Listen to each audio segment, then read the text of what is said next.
Hello and welcome.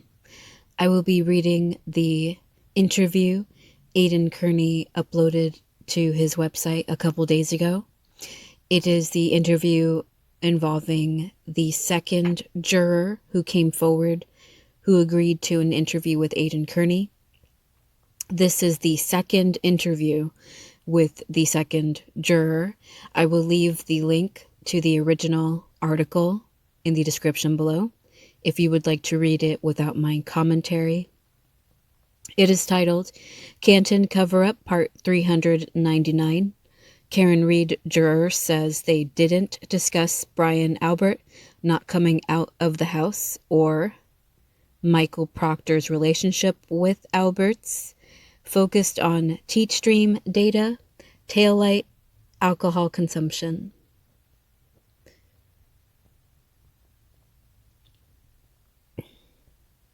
And just like in the previous two interviews that I provided commentary, that I had to crop out the questions and the answers. Okay. Aidan Kearney writes, on Friday, I interviewed a juror in the Karen Reed case who wavered between guilty and not guilty on the manslaughter charge, but who confirmed that the jury was unanimous that she was not guilty of murder in the second degree.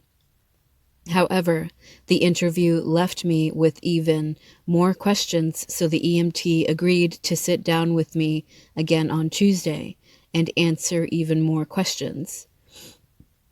His answers give us a lot of insight into what these 12 people were discussing as the world waited on a verdict. It was an eye-opening interview that showed me and many others the dangers of Karen Reed putting her fate in the hands of 12 strangers. The guilty voters completely disregarded testimony that the general public thought was critical and instead almost exclusively focused on three things. Here is a summation of our interview as I took notes while we were speaking. All right. And the first question is, what do you think reasonable doubt is? Was the definition discussed during deliberations? That's an excellent question by Aidan Kearney. The answer is, we extensively discussed reasonable doubt during deliberations. We kept reading the charges. It was easy for the first and third charge. Whenever we read it, we all agreed that there was reasonable doubt, so we voted not guilty. But for the second charge of manslaughter, it became gray for some. Reasonable doubt to me means it's unclear. So based on the evidence, it wasn't very clear that there could be some instances where perhaps there was some other factor that caused the event to occur. So for me, that was reasonable doubt.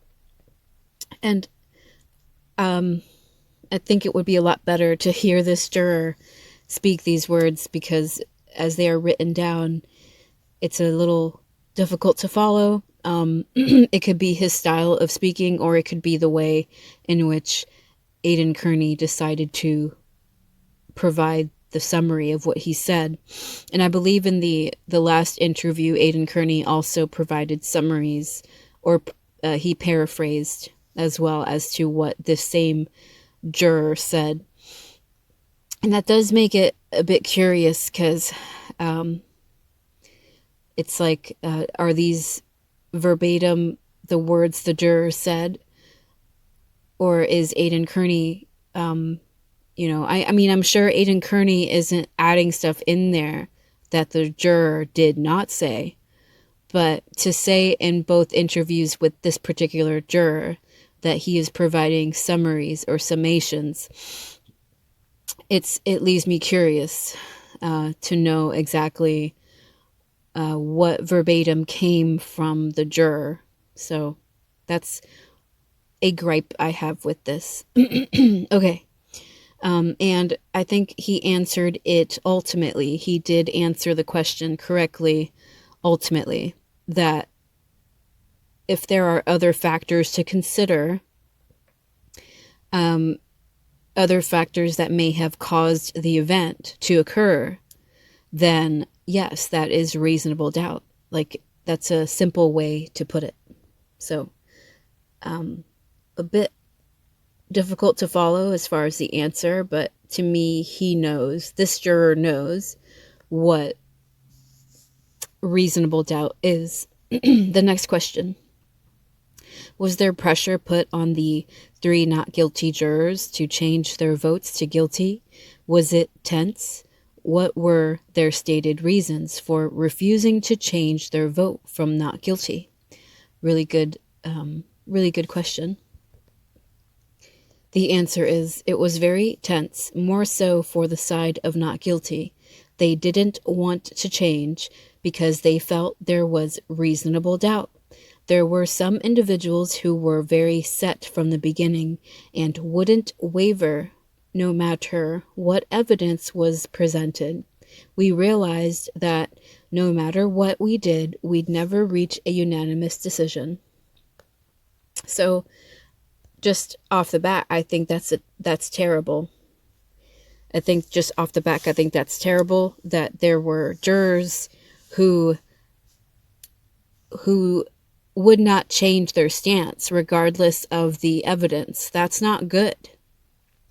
I hope you guys listening, that's not good to have that many jurors for count 2, not even considering the evidence because they had already made up their minds. That to me means the jurors were biased, or they were not, at the very least, they were not objective. Maybe they didn't understand the evidence.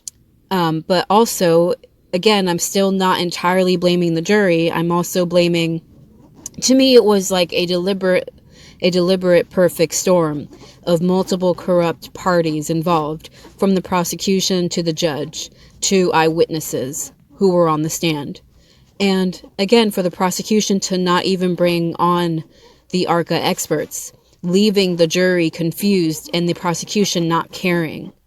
And then Judge Bev not following the rules of criminal procedure and declaring a mistrial how she wanted to, on her own terms, within her own rules that she made up. So between all of that, it's like I can't necessarily blame the outcome on the jurors, because the case and the trial from the onset was corrupted. It was always intended to be a kangaroo court. But for this juror to say that there were jury members who would not change their minds despite the evidence presented, that is not okay. That is not okay. That tells me that there were jurors in the Karen Reed trial who should not have been jurors, because they would not change their minds regardless of the evidence. And that's not what a juror is supposed to do. A juror isn't supposed to just stick to one decision and not consider the evidence. Actually, in many trials, the jurors are admonished as to making sure they consider all of the evidence. That's like the rule in every courtroom before a jury goes back to deliberate. You must consider all of the evidence. Consider. Not just make up your mind emotionally and completely block out the evidence. So I'm just saying, like, to me, this is more grounds for a dismissal of the charges. To me, to have the decision overturned and to have the charges dismissed altogether, to have the mistrial overturned, and to have everything ultimately dismissed. Because again, the corruption was extensive between the people controlling that courtroom and controlling the witnesses and controlling the jury, and then some of the jury members themselves. This was not a fair trial through and through. This was a kangaroo court through and through. Okay, next question. Did jurors discuss how the defense only called 6 witnesses, and did jurors think this made her look guilty? That's a good question. The answer is the prosecution had asked for almost everybody, so there was no real need for the defense to ask for additional testimony.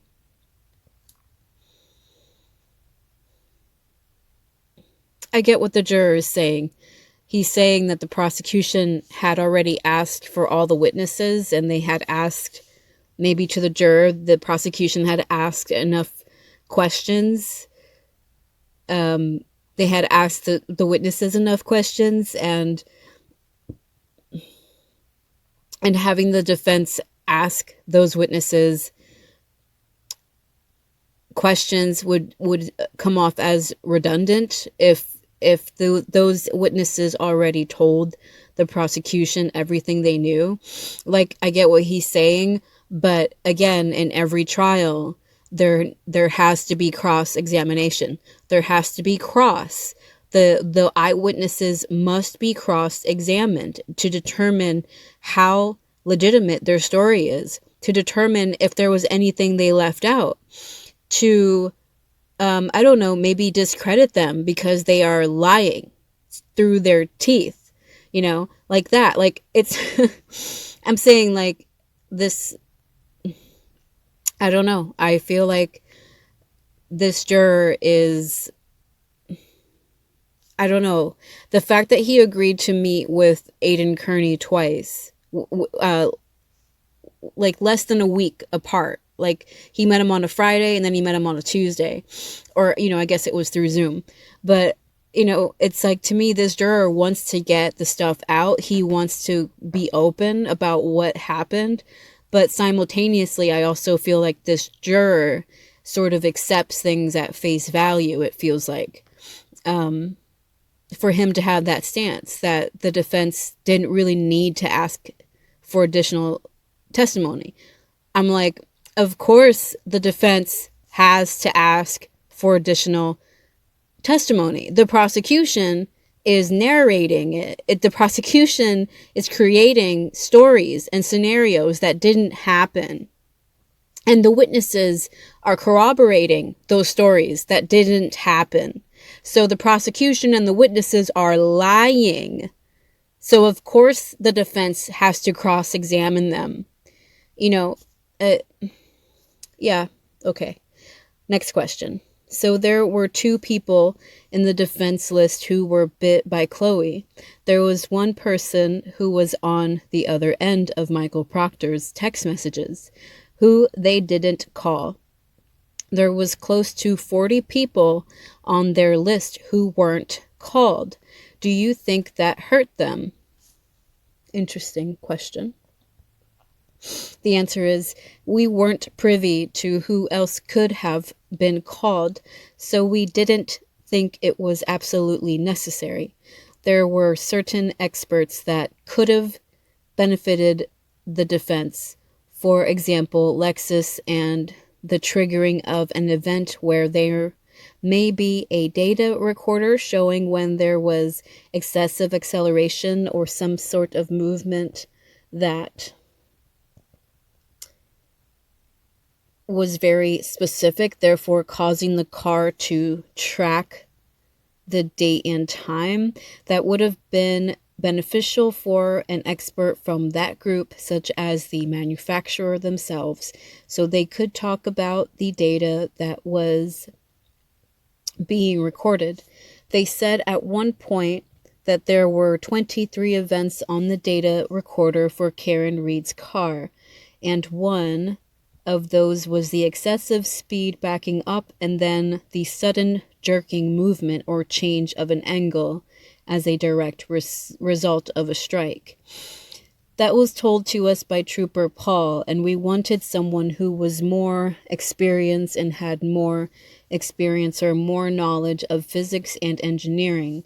That would have been beneficial for the defense, knowing full well the Commonwealth didn't have that witness.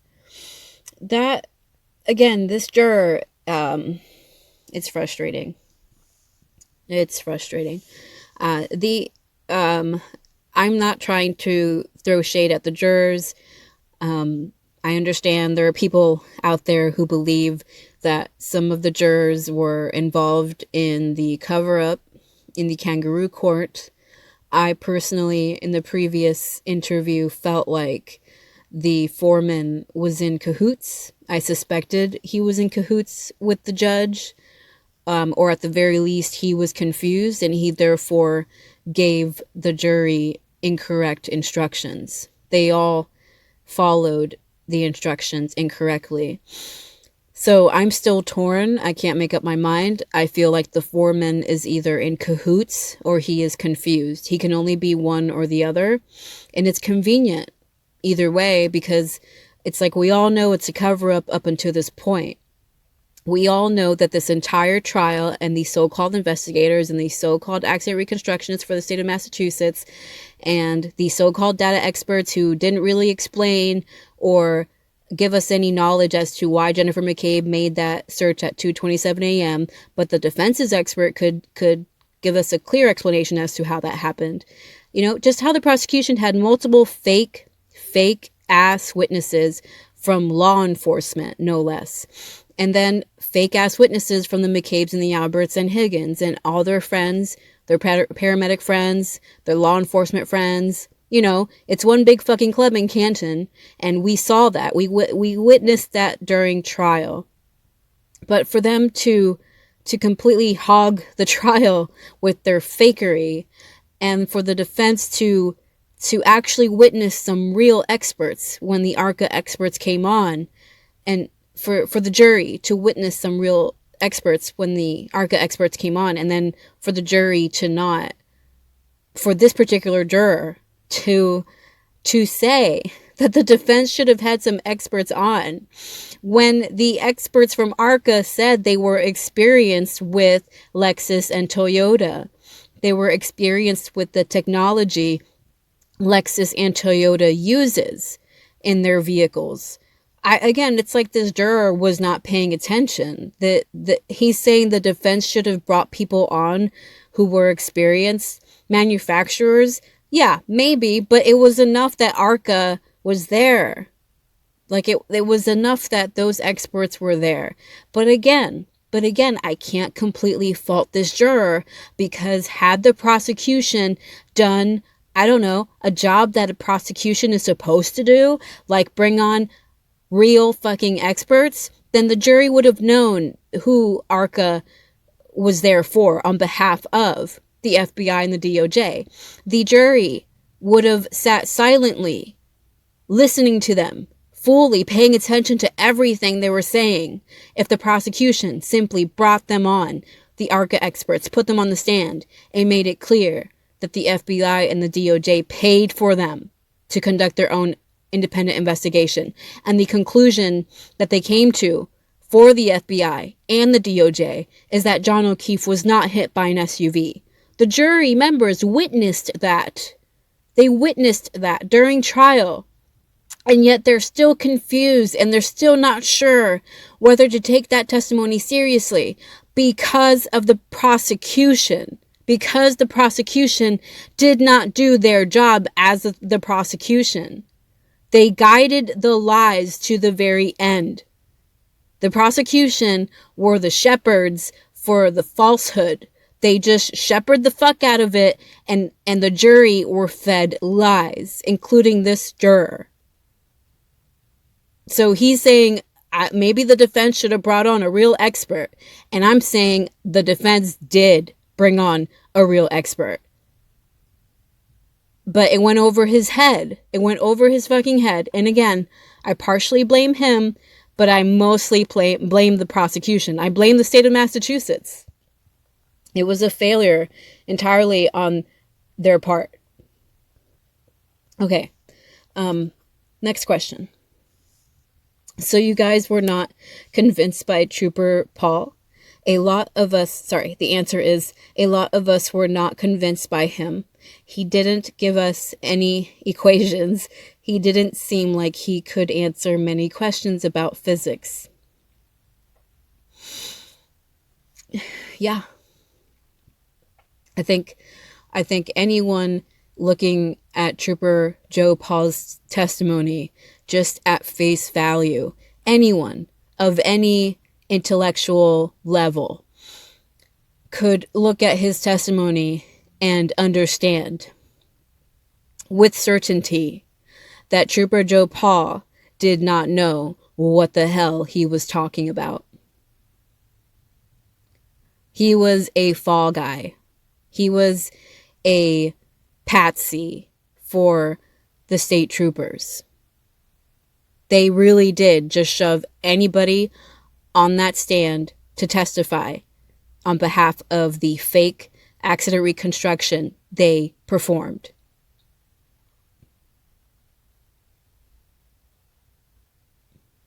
And I'm grateful that this juror got that much. He perceived that much, and the other jurors.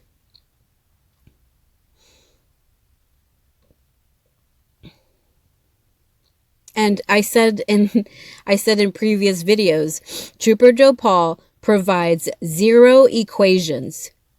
He does not show the work for his math.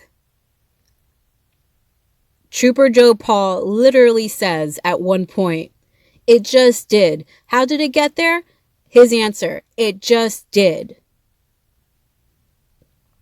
That is not how an accident reconstructionist speaks, people.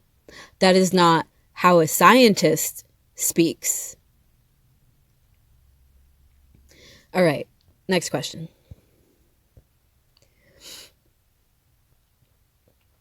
The next question. Well, he was the primary witness for the Commonwealth to prove John was hit by Karen's car. If he didn't come across well to the jury, then how could anyone vote to convict her? What was their argument? Excellent question by Aidan. The answer is, the individuals who believed in not guilty felt we couldn't correlate John's injuries to the injuries of a motor vehicle strike. It wasn't clear based on what we saw that the vehicle strike caused his death. That's how it's worded. The injuries he sustained and the injuries to the vehicle were not consistent with a pedestrian strike.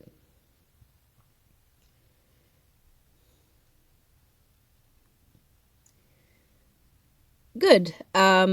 But again, what about count 2? I get it. He's only speaking on behalf of those who felt she was not guilty. He's not really speaking for those who felt she was guilty.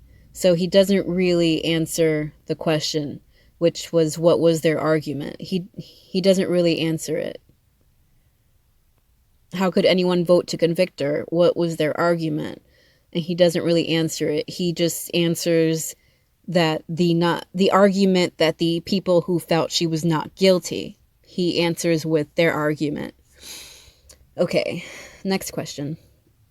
So this conversation must have occurred where not guilty voters like you said that the injuries were not consistent with a motor vehicle collision, and then the guilty voters must have said, quote, "Yes, they are," end quote. So what was their argument for that? So that was an excellent way of rewording that question. Aidan Kearney essentially asks the juror the same question because the juror did not answer the question. Okay. The answer is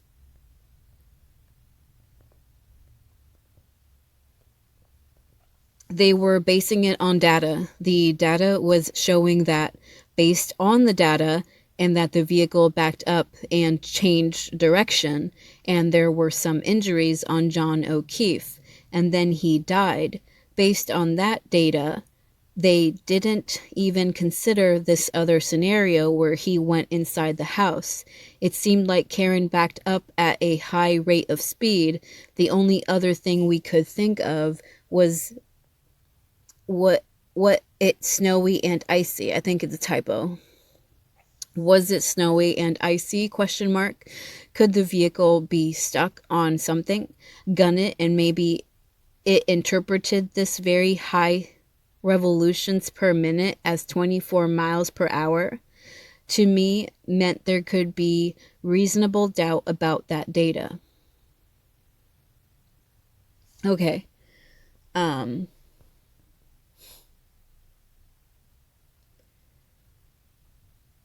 get it. So he's answering the question saying they were basing their argument on the data. So the people who were saying that Karen Read is guilty, they were basing it on the fake data that Trooper Joe Paul went over from the SUV, which, if you remember, they got the data wrong. They documented Karen Read, her key turns, her I made a video about this, that there was an expert who went over Paul O'Keefe's testimony and said Paul O'Keefe incorrectly stated that Karen Read backed into John O'Keefe at this time because of what the computer said.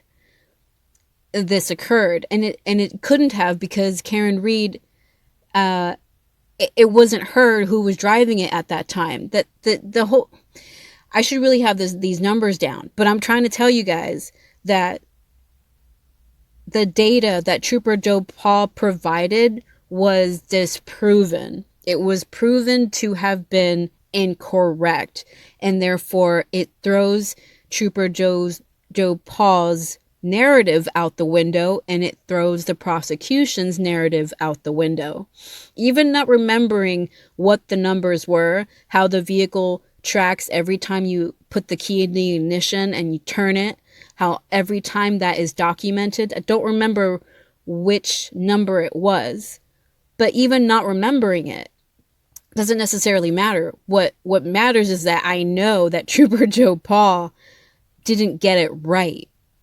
He didn't get it right. He said the number was this when Karen Read struck John O'Keefe, but if you go back and track all the numbers and where the vehicle was at every key turn, Karen Read was not driving the vehicle at the key turn that Trooper Joe Paul said she was driving it. It couldn't have been her. So his data is incorrect. He needs to go over it again and show his work, like I said, and he never does. He never shows his work. He literally throws numbers out there, and he literally says it just did. Okay, so it's shitty. And so despite the data being wrong and being incorrectly conveyed to the jury, it was falsified to the jury. The jury members, the majority of them who felt Karen Read was guilty on count 2, they were relying on that fake ass data. That is why they found her. They were hung on count 2 and they couldn't decide on count 2.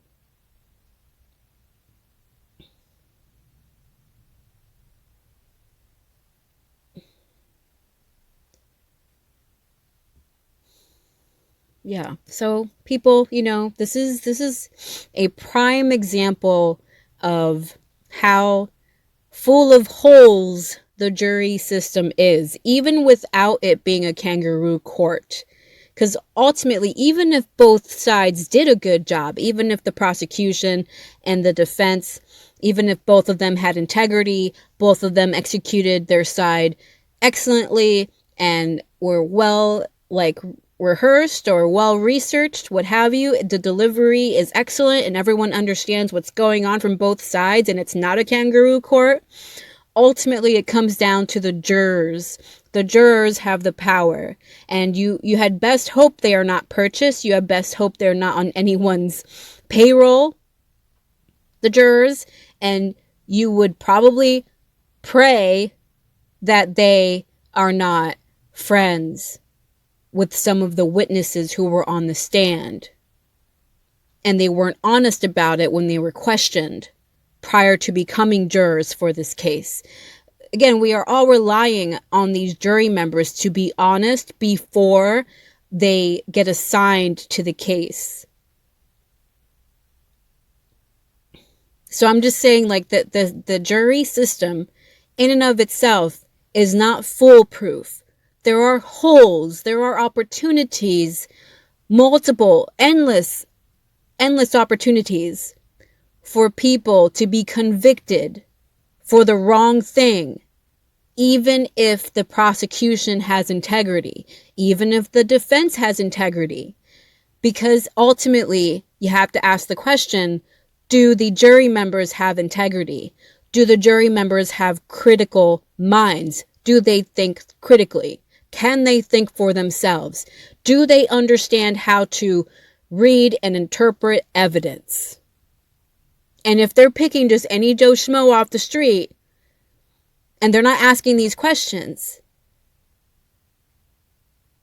then we get the system that we have. And again, the jury members can always lie. I'm just saying, the first juror that Aidan Kearney interviewed, she was excellent. He or she was excellent. I don't know why. I feel like it was a female, even though they never disclosed whether they were male or female. But I'm saying they were excellent. But this juror is such a stark contrast from that one. And again, I'm not going to throw shade on these jurors, but I am going to say that I feel like something's up here. I feel like something is up. And at the very least, it's with the foreman. And if it's not the foreman, it is most certainly Judge Bev. Judge Bev most certainly guided that jury in the wrong direction. Because she certainly guided this trial in the wrong direction. She did not even follow any rules during the trial. She felt like she could cover her ass with case law after the trial. Don't worry about it. I didn't follow any rules, but I got case law. I'm covered. That's Judge Bev.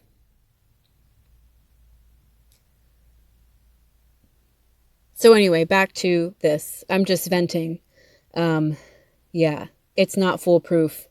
And the Karen Reed trial, again, to me, needs to be studied for years. Law schools need to use it as an example of how fucked this system can be. All right. Next question.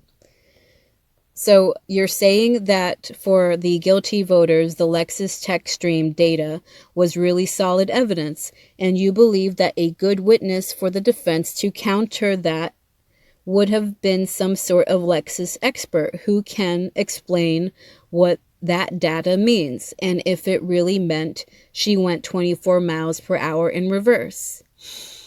That's a good way of asking that question and getting his answer more succinctly. Really good question. And the answer is correct. And that's the other thing. How is it in the entire lifetime of the car, she only had 23 triggering events? Can revving the engine create a triggering event? It would have been nice to... No, I think it's a typo.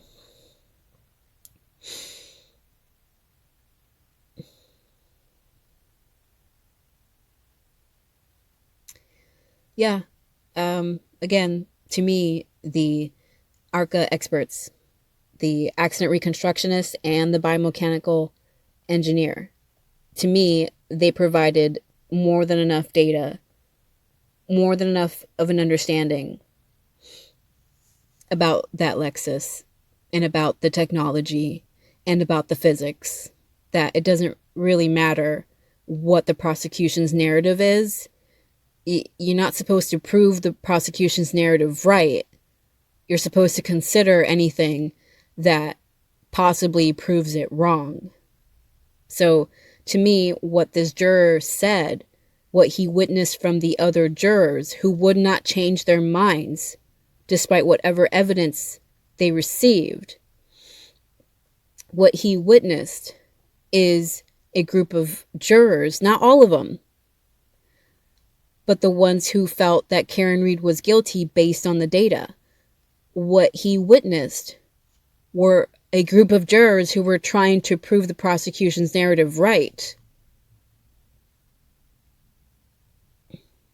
And again, It's not entirely on them, because the prosecution is supposed to bring a case that the prosecution knows deserves to be brought forward. A case that actually happened. A crime that was actually committed by the actual person who committed it. Not just some guessing game, fake numbers, fake math, fake science, fake witnesses. And I really hope people listening and people reading this interview are doing similarly. Because it's really important for future cases that people not make the jury members feel like they are in danger, or not make the jury members feel discouraged from being jurors, you know? Like, if you have integrity and if you can discern information, then go be a juror when it's your turn, when you get called to do so. But people are not going to be jurors if they see how the jurors are being treated from the Karen Reed case. And I am trying really hard not to be aggressive here, because again, I know who the true culprits are. And it's the prosecution and the judge in Norfolk County. Multiple members of law enforcement in multiple departments of law enforcement in Norfolk County. And including Judge Beverly Kearney herself. I don't need anyone to tell me she's not corrupt. I know from her own filings and from her own behavior during trial, I know for myself that Judge Bev Kearney is corrupt.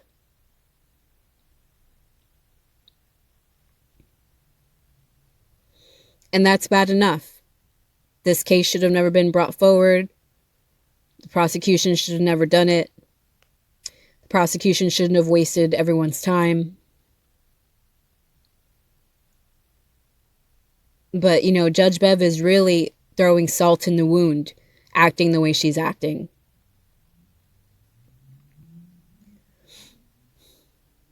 Anyway, sorry, I'm digressing a lot. Next question. Can you please clarify what you meant when you said that one of the jurors spoke to a family member who alerted them of my presence in the courtroom? The answer is, that was something we discovered in the middle of the trial.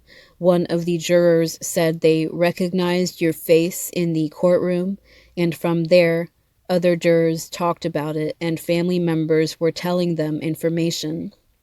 One of the jurors' family members said that you were pointing out that one of the jurors was wearing a bow tie, and that wasn't my family members. But one of the other jurors' family members knew that. During deliberations, we discussed it a little more. It's almost like they didn't like that Aidan Kearney had pointed out that one of the jurors is wearing a bow tie. And personally, I agree. I don't think Aidan, if that's what happened, I don't think Aidan Kearney should be pointing out what the jurors are wearing during trial. Again, I feel like their anonymity needs to be preserved as much as possible. Okay. Next question. You were told not to talk about it when you went home, but it sounds like this juror talked to a family member at home who was watching my show or reading my tweets. That seems to be a violation of the judge's orders, does it not? And in the, that's the end of the question. And in my previous commentary regarding the first interview with this juror, I make that observation as well. I made a similar observation. I think I said it seems like the jury were compromised because they're not supposed to be receiving information about the media while the trial is going on. They're supposed to have their head down and only consume the information they're receiving during trial. They're not supposed to be hearing anything about the trial from media sources, from friends or family members. So really good question, and I'm glad Aidan noticed that as well. The answer is the judge ordered us to not discuss the case. She knew, and we knew it was everywhere. One of the things we were asked to do was not watch news coverage. I continued to work throughout the trial, and whenever my coworkers began talking about it, I left the room. It's like I get it. And I do believe the jury are paid for their time, but it's nothing compared to what they make in their regular jobs. Like, if I remember correctly, it's not enough for them to live off of when they're doing jury duty. So I understand that some of the jurors still have to go to work. They still have bills to pay, you know? And so this juror had to keep going to work despite being a juror for a high profile case. And it's like, and he had to leave the room. Like, not everyone is allowed to leave the room when they're at work. Not everyone has that option, that if other people start talking about the high profile case that's going on in their own state, like, not everyone's allowed to just, oh, I gotta go. You're talking about the case. Like, why do you gotta go? And then everyone figures out you're a juror. Like, to me, like, you got, and you gotta take it with a grain of salt, because he could very well be trying to protect himself, and I don't blame him. Like, what if there were times he was not able to walk out of the room? What if he actually did converse with his coworkers? Like, it's like, you can't necessarily fault him. He still has to work. And what is he going to do when he's working with other human beings who are talking about this case? I'm just saying, if he is preserving himself, I don't blame him. But again, there's another angle here. There's another example here of how full of holes the jury system is, that they're actually not supposed to be exposed to any of the information. But in the real world, you're going to be exposed to the information because you got to live. You got to pay your bills. You got to put food on your table. You got to keep working outside of trial. That's the real world. So I'm just saying, the jury system, to me, is not actually the real world. It's filled with holes, and it doesn't consider the real world. People who really have to work and pay for stuff. People who are not wealthy, you know, which is a lot of people in Massachusetts. There are, again, I've said it before, there are a lot of millionaires in Massachusetts. There's a lot of middle class in Massachusetts, but there is an ever growing number of poor people and homeless people and people who have to work 3 jobs, who have no lives, and they have to work 3 jobs because they have to get by somehow. And that's how terrible the gentrification is in Massachusetts. And again, the politicians don't care. The governor doesn't care. The mayor of Boston, doesn't care. The corruption doesn't just end in Norfolk County, people. Okay, there are people struggling out there just to get by, and they have no lives, in that they can't afford to have a life outside of work. Their life is work. That's a lot of people in Massachusetts right now. Their life is no life because their life is just work.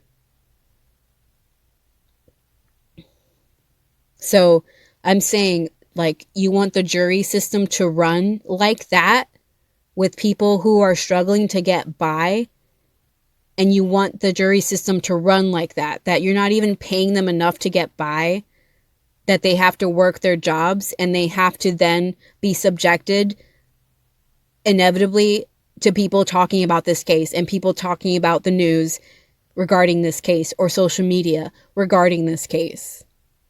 It's not realistic. It doesn't, again, it's not the real world, and they need to fix it. They need to fix the jury system, and they need to fix how they do court cases in this country. It's not foolproof, and a lot of people are locked up unnecessarily because of it. And guys, please keep in mind, the U.S. has the highest prison system, highest population of prisoners in the entire world. Look it up. The U.S. has the highest population of prisoners in the world. And why is that? And how many of them are locked up even though they're innocent? Okay, next question. Did your coworkers know you were on the jury? The answer is they eventually found out. They added it up eventually because I was gone for long periods of time and they knew not to talk about it in front of me. Wow. Again, how does this work in an effective, functioning jury system? How does this work, court system, lawyers of the U.S., courtrooms of the U.S.? How does this work? It doesn't work. The jury were compromised. It does not work. Okay. Next question. So you live in Norfolk County, right? I disagree with this question, honestly, for Aidan Kearney to ask it. I would not have asked this question. I don't think it matters where the jury member lives. I'm not even going to read the answer. You can read it yourself on the website. Next question. What were the top 3 reasons guilty votes insisted she was guilty? Okay, excellent question. Number 1, here's the answer. Number 1 is alcohol consumption, showing the drinks purchased and her BAC in the morning. Which again, to me, is prejudicial because no one else's alcohol level was tested that morning. Everyone was drinking and driving that night, people. And again, who provided that BAC level, that alcohol level? The prosecution, right? How do we know that it was a real alcohol level, people? The prosecution planted evidence every other time. And yeah, the video from the bars, the videos show Karen Reed purchasing and grabbing drinks. But we can't know what some of those drinks are. They look like water. So I'm saying, no, I'm not convinced that Karen Reed, this was a DUI for Karen Reed at all whatsoever. And it's unfortunate that some of the jury members gave it that much consideration. But again, who provided them with that information? The prosecution. The crooked, corrupt prosecution. The next answer is number 2, tech stream data, which again was a lie. So already the top 3 reasons, number 1 and number 2, it was information provided by the prosecution, not the defense, but by the prosecution. The same side that didn't even give us any real experts, excepting the medical examiner. Like the same side that planted evidence, manipulated evidence. The same side that had witnesses lying out of their asses.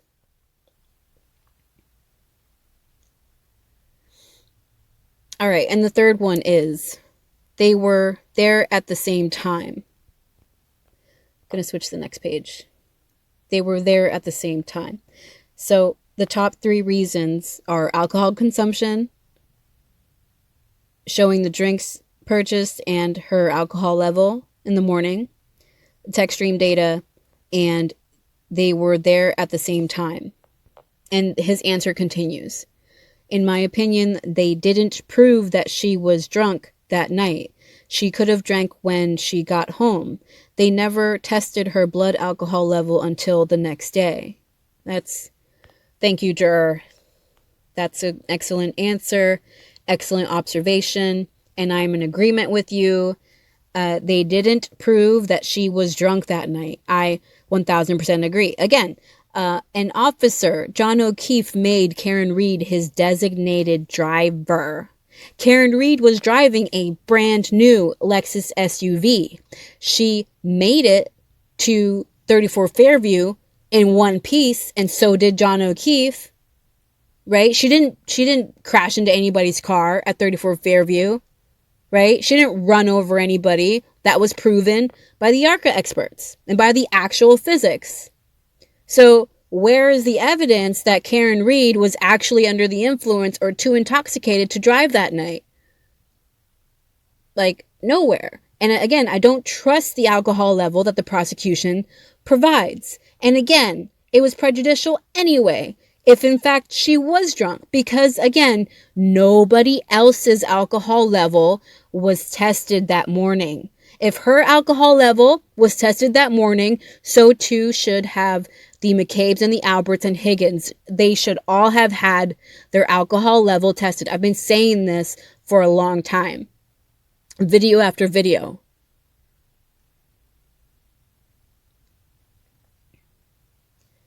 Okay.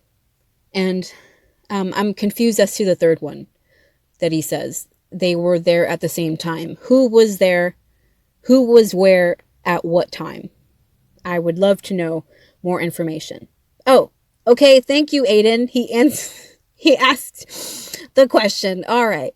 Next question is, what do you mean? Quote, they were at there as the same time. This typos, guys. I think he meant they were there at the same time. End quote. The answer is the mere fact that they placed them there at that time, and everyone else in the household claims that they never saw him. So those pieces of information made these jurors believe that she was guilty.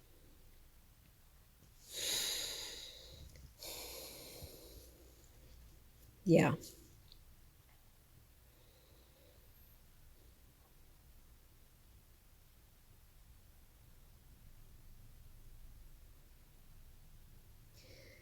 Yeah. Well, again, it's another example of how sometimes what the majority is saying, even though a group of people are saying it, it doesn't mean it actually happened. Majority rules, not in this case. It is so clear to me that the McCabe's and the Alberts and Higgins and their law enforcement friends and their paramedic friends and their firefighter friends lied on their behalf. They were all friends. And I understand that some people, some normies, as I say, and if you don't know what a normie is, if you didn't catch it in previous videos, a normie is someone who accepts everything at face value and does not question it. And they usually accept mainstream media as their news source. Like, that's how unquestioning normies are. They just sort of blindly consume information from their mainstream media, from their government, from the pharmaceutical companies, from the institutions, and they don't really question it. They just say, well, this is how the society says it has to be, so let's do it that way. And they don't really question it. They don't look into it to see if there's anything unfair, anything unjust, I don't know, anything a little corrupt. They don't really care about corruption. They like to live with their heads in the sand and pretend that they're happy. But what it really is that they are blissfully ignorant and they like it that way. That's what a normie is. And I understand that some normies look to law enforcement, look to members of law enforcement, and automatically assume they can't be lying because they're in law enforcement. They can't be lying because thin blue line. But if it's 2024, people, it's 2024. okay? If you don't know by now that members of law enforcement lie, then this is probably not the channel for you. And I'm not saying they all lie. I'm not making any generalizations here. I am saying that members of law enforcement can lie, and they have lied. And it's been proven time and time again. Oh, and by the way, many of them end up murderers. They end up being murderers. Many of them end up being abusive. Did you know that? Did you know that there's a percentage of people in abusive relationships with members of law enforcement? Did you know that? Again, look it up. All right, next question. Did jurors find it all suspicious that not one of the people who left the house reported seeing John's body on the front lawn? Question mark.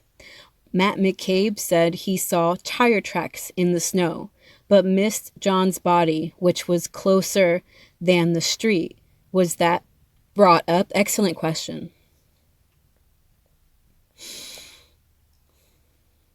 Excellent question.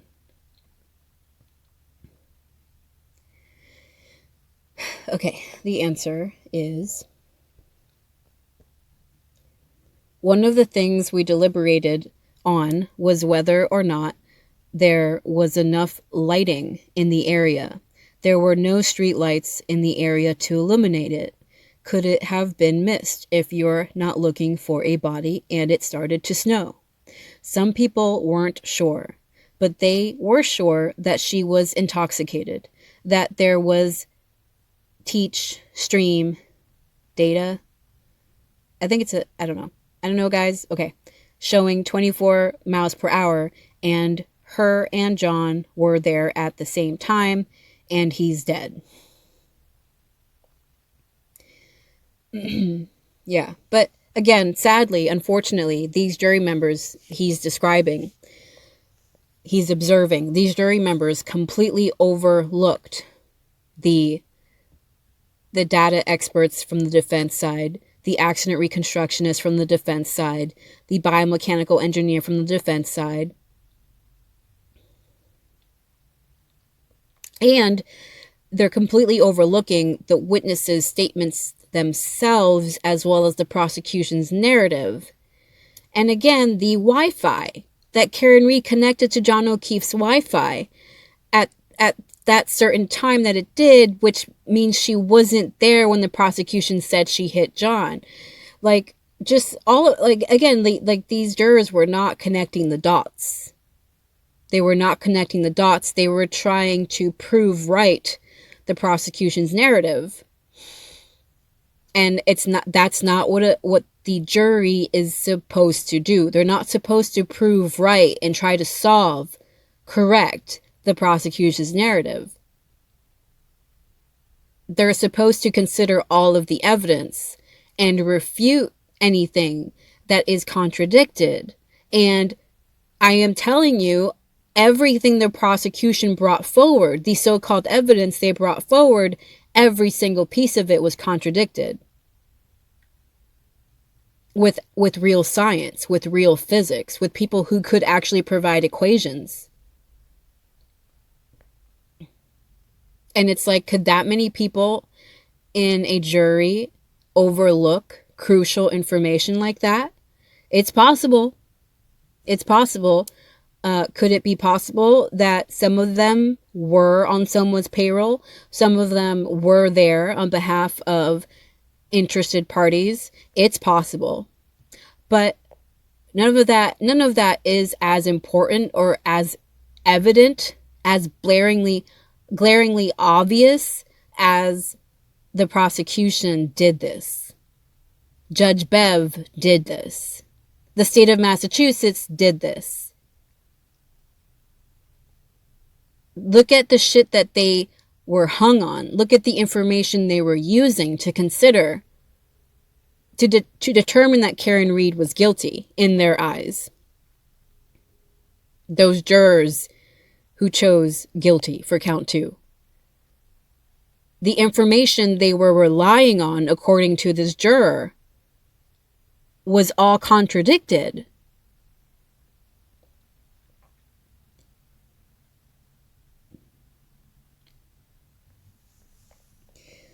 Okay, next question, people. Let's talk about them both being there at the same time. Heather Mason, Ryan Nagel, and Ricky Duantuono, can't say it, all testified that Karen was alone inside her car, and that John wasn't outside the car or inside the car with her. So where did the guilty jurors think John was? Aidan is excellent. He's excellent. He's a real journalist. And yes, there are Aidan Kearney haters out there. Yes, they sometimes comment on my videos and I block them. Listen, nobody's perfect, okay? Aidan Kearney is a real journalist. Even with the typos, even with the articulation of things sometimes, he's a real fucking journalist, okay? He's out there doing the footwork. He's providing information real time about the Karen Read case as it's happening, okay? And he's putting himself out there, getting locked up and shit needlessly, like to no fault of his own. And again, nobody's perfect. He's rough around the edges, and I have said the same thing about myself. You have to have tougher skin out here in Massachusetts. But it shouldn't be so tough that it makes you corrupt too. And I feel like that's what a lot of people in Massachusetts fail, or they struggle with. They struggle to draw the line between having tough skin and being corrupt. It's like a lot of them just cross over. It definitely happened in Norfolk County. But Aidan Kearney is not corrupt. He might have tough skin. He might be rough around the edges. But he's surviving an extremely corrupt state. Like, what more do you want? He's not MSNBC or ABC or Fox News, or CNN. He doesn't have like a multi-million-dollar writer on his payroll, writing all the shit he has to say and making sure it's really articulate and neatly written for the public to consume. No, he's doing this shit on his own. Okay? He's a real journalist. So I'm just saying, if you're going to come on my channel to hate on Aidan Kearney, even though he's out there busting his ass, and asking questions that someone who's passionate about the truth would ask, you can sit down with your hatred. Okay? Don't come here to throw shade. Okay. The answer is... Sorry. Hope you remember the question. Okay, I'll read it again. It was about Heather Mason, Ryan Nagel, and Ricky, and they all said Karen Read was alone in her car. John wasn't there. Okay, so the answer is, we did discuss that, but at the end of the day, the individuals who believed that she was guilty remained guilty. I mean, he did say that. This juror did already answer that question in a previous answer, when he said, like, it didn't matter what evidence was there. And it obviously didn't even matter what the witnesses testified to. That even the witnesses on the lying side testified and exonerated Karen Read in their own way. And that still wasn't enough for the jury. For those who felt like she was guilty on count 2. And I mean, for those thinking that these jury members were bought, they were purchased, I don't blame you. I can't say that with certainty, but I don't blame you. Because it really is like, how are you going to ignore evidence? You're not supposed to ignore evidence as the jury. Okay. Next question. Yeah, I get that, but I assume a not guilty voter must have pointed out that none of these people saw John inside or outside the car. What was the response to that from guilty voters? I get what Aidan, he's pressing on with the question, but I think Aidan at this point is not getting, like, yo, those jury members had made up their minds. It did not matter what you threw at them. It wasn't going to stick. They weren't going to budge because they had made up their minds, which again is extremely dangerous in that situation. It's extremely dangerous to have jury members just make up their minds like that and not even consider contradictory evidence. Just not good. Okay, the answer is there was a lot more strong personalities for guilty, and essentially that made it very difficult for an argument from the opposite side. Yeah, and I just gotta say, like, it's a miracle then, guys. It's a miracle that they found Karen Reed not guilty on counts 1 and 3. That's a miracle then. For that many to be so strong about count 2. It's a miracle that we got a not guilty from them for count 1 and 3. The next question is, it's my understanding that the 4 not guilty voters at the end were you, the skinny guy closest to the witnesses, the young nurse, and the woman next to her with the long dark hair and glasses.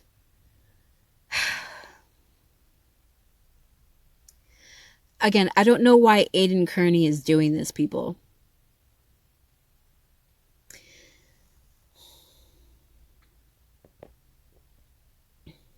I don't like this question. I didn't like his other question, and I don't like this question.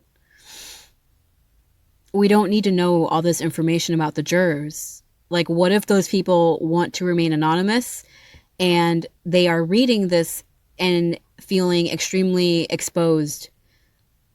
And sure, to anyone reading this, they might say, well, anybody can have long dark hair and glasses. Anyone can be a skinny guy. Still, that, again, talking about the bow tie previously and then describing them, why? Like, I feel like this should have been a question Aidan asked this juror privately and did not provide it to us. That's what I'm feeling. We don't need to know what they were wearing, what they looked like that day, especially considering that there were a lot of people outside and any one of them could have seen the jury members, and if you're describing what they look like here, I'm just saying, like, we need to keep them safe. It's bad enough that the system is full of holes. It's not foolproof, and pretty much anybody can get locked up these days. Pretty much anybody. Especially if you don't have money, especially if you're poor, you're probably going to get locked up if you get accused of something, because you can't afford your defense. You can't afford your legal representation like Karen Reed can. It's a corrupt system. And again, it's the largest prison system in the world. It like sucks people in. Like, prisoners get sucked in every day, needlessly, for shit they didn't do. Okay, so I'm saying the system is corrupt and faulty enough. It's broken enough. We don't need to be putting the jurors at risk here. And maybe I'm being too much. Maybe I'm being extra about this, but I call it as I see it. And, I follow other journalists. There are other journalists in Massachusetts as well, and I'm critical about what they do as well. Aidan Kearney is just one journalist, and I don't even really follow him. I just occasionally check in to see the updates, and these interviews to me are important, but I think, again, I disagree with some of the questions here. I'm going to keep reading the question. Okay, it reads, were these people quiet? They clearly believed Karen Reed was not guilty, but did they try to convince others that she was not guilty?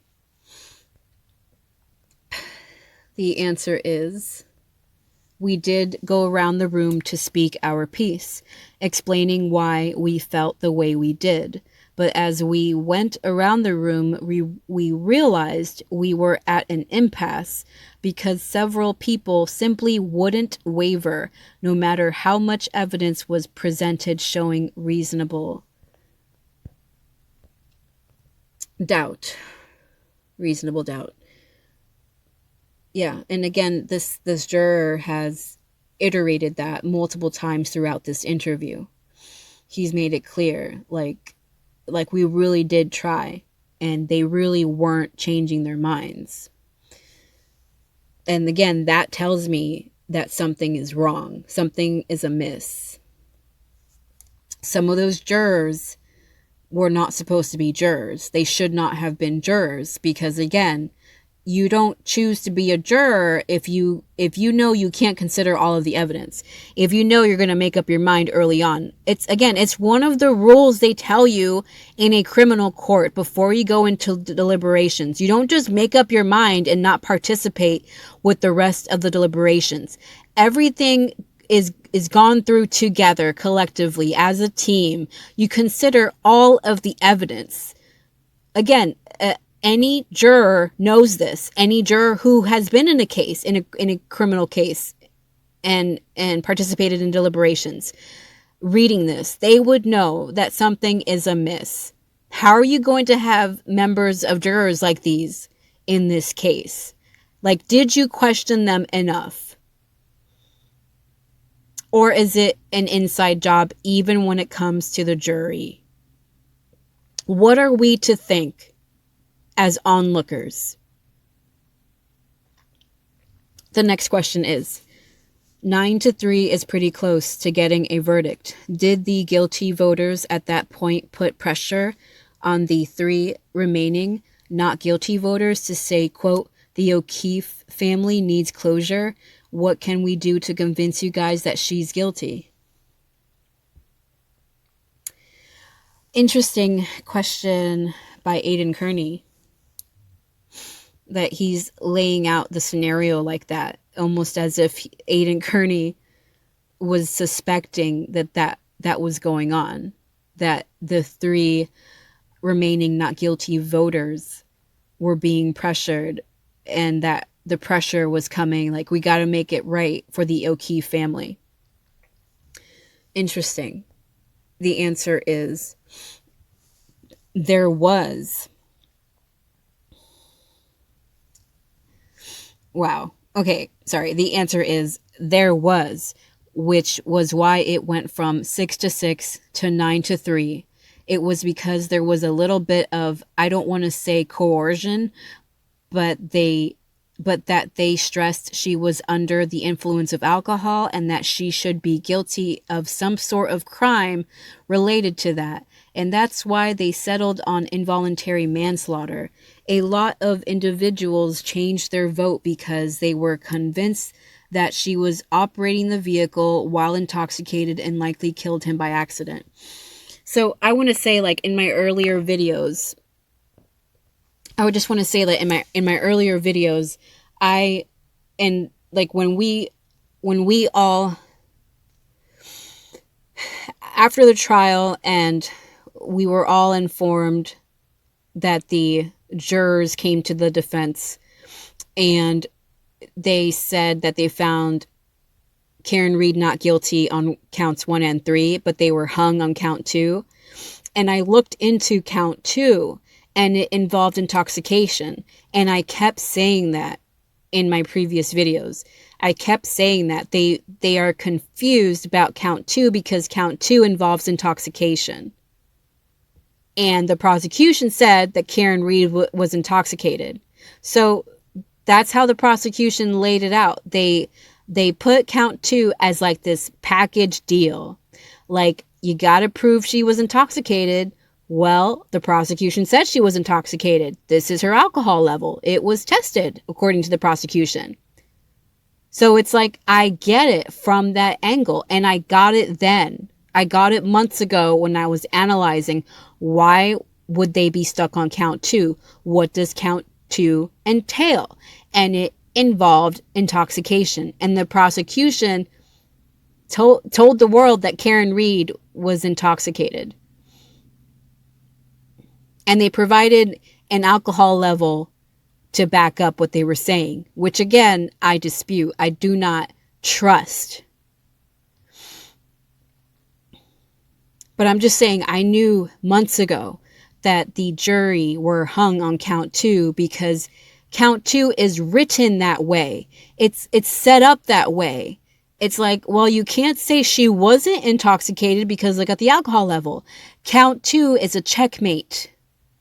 It's set up as a checkmate. It's set up in a way that you can't get past count 2 without ignoring the alcohol level. And you can't ignore the alcohol level.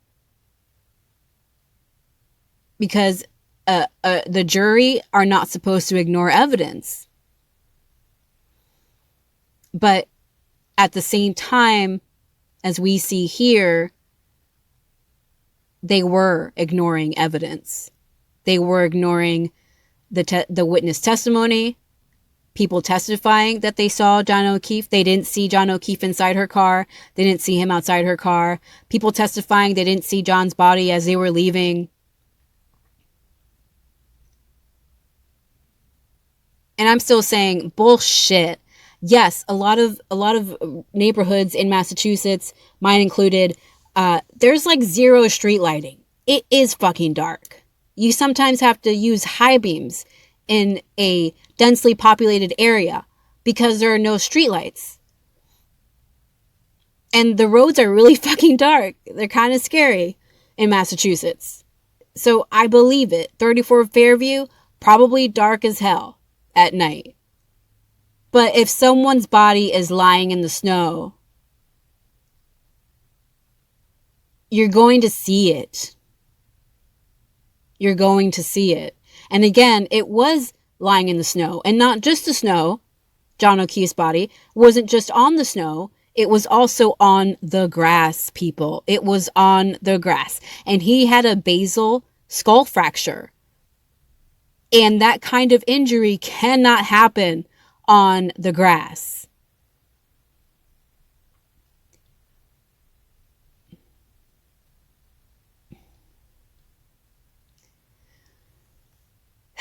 But, you know, it's enough that this juror is saying he didn't want to use the word coercion, but he used the word coercion.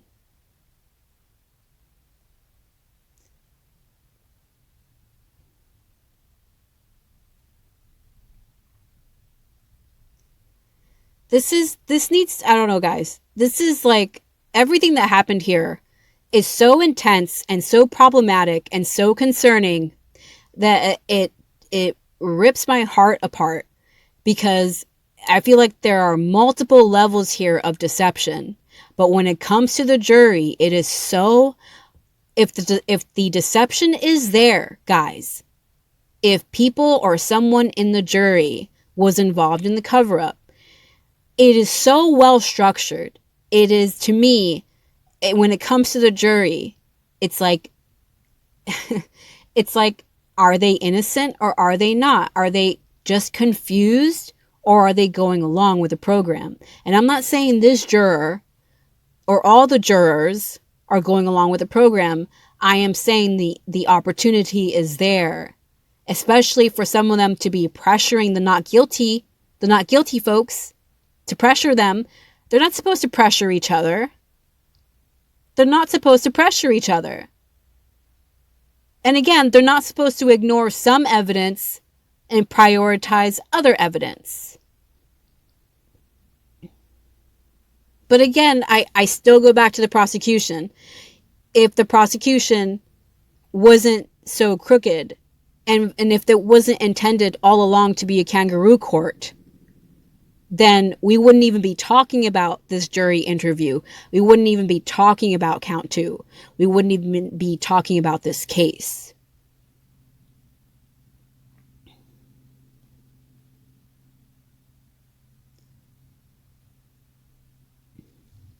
All right, I'm going to continue. Next question. What did you think of the inverted video? Did you feel intentionally deceived? Really good question. Yeah, because like if you don't at least acknowledge that it was inverted, intentionally inverted.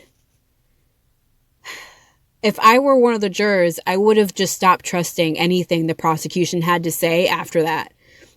I would have stopped trusting it a long time before that, but that definitely, like if you're going to look at that video and the defense is going to expose that the video was inverted and you're not even going to bat an eye. You're not even going to completely rethink what you were thinking if you felt like she was guilty. That tells me something is wrong with you as a juror.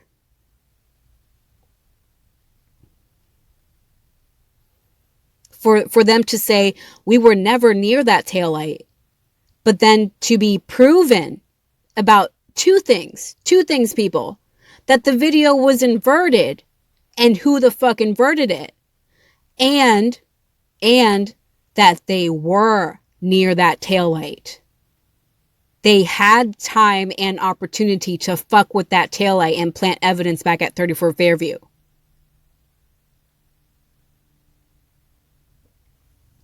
Okay. Anyway, the answer is, it was confusing because you would have to videotape the video. That's what we came up with. We did discuss it, but by that point, it didn't matter because the guilty voters were convinced there was no planted taillight, so it didn't really matter what happened in that garbage or if the video was inverted. He referred to it as garbage. I get what he's saying. And, the more... Yeah, I get what he's saying. It's like the more questions that Aidan Kearney is asking him, the more he's really just repeating himself here. In almost every answer, the last several answers, it's been almost the same. Like, it didn't matter what you told them. They made up their minds. Next question. Why did people believe it wasn't planted? The answer is, the defense created the idea that the taillight was broken when she collided with John's car backing up. Guilty voters believed this didn't make any sense because there would be broken taillight in John's driveway. We all felt that it wasn't as credible. We believe that the individual who put the car on the flatbed in Dayton, the tow truck driver, would have been, looks like a typo, a valuable witness to the defense. They could talk about the condition of the taillight and would be a very credible witness. Maybe the prosecution could have paid for that truck driver to lie, just like plenty of other people lied on the prosecution's side. Members of law enforcement lied on the prosecution's side. What would make the tow truck driver any different? I get what the juror is saying, but again,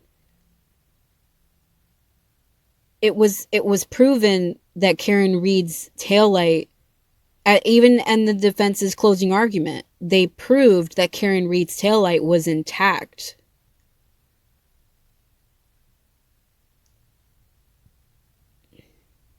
It's not